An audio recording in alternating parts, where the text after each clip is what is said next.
د استقبال رمضان دا هم یو اهم ضرورت ده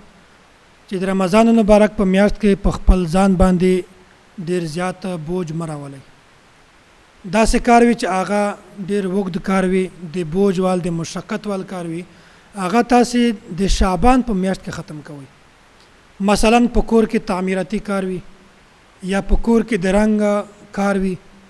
یا داسې په کور کې یو ماشين یو انجن ته شایدا خراب دی هغه د ټیکولو کار وی یا داسې د دفترو داسې کارونه چې هغه ډیر غټ پروجیکټ وي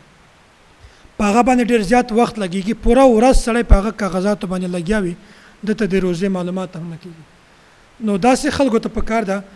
چې رمضان مبارک راتلګ نه مخکې هغه تفصیلی کار ټول ختم کوي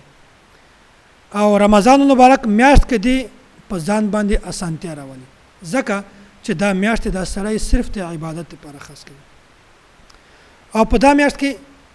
په خپل نوکرانو باندې په خپل خادمانو باندې خپل مزدورانو باندې ډیر وزنی کار کله هم کوي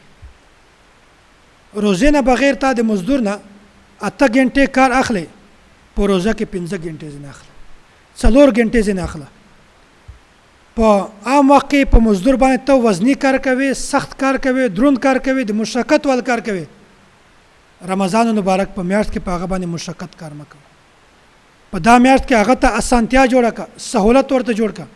مزدور هم د تاغونه انسان ده یو انسان چې خپل ځان ته سہولت غواړي ا مزدور ته سہولت ول نه غواړي نو چې کله دغه میاشت راځي دغه میاشت د استقبال اهم ضرورت ده چې په دې میاشت د راتلګ نه مخه مشکل کار ټول ختم کوه کله دفتر کار وي کله کور کار وي کله مزدور کار وي کسه باشه هر کار وي رمضان مبارک په میاشت کې د خپل ځان لپاره سہولت پیدا کوه او دا سید رسول الله صلی الله علیه وسلم دا ارشاد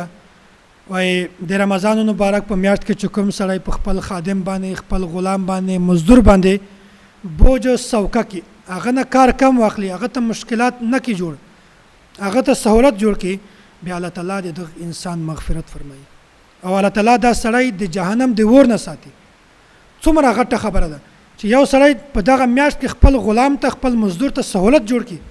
اسانتیا ورته جوړ کی الله تعالی به د سړی مغفرت هم کوي الله تعالی به دا سړی د جهنم د ور نه وساتي نو پکار ده هر انسان ته چې کله هم د میاشت مونږ باندې راځي مونږ مشکل کال اول ورته ختم کو د شعبان په میاشت کې او دغه میاشت مونږ صرف د عبادت لپاره خاص خپل مزدور باندې خپل غلام باندې او خپل داسې کس چې هغه ته نوکری کوي مزدوره درته کوي هغه ته اسانتیا پیدا کوي هغه ته سہولت پیدا کوي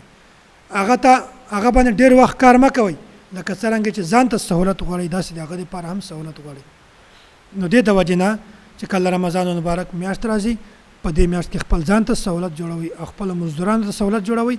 ځکه چې الله تعالی به تا مغفرت هم کوي او الله تعالی به تا د جهنم دی ور نه هم ساتي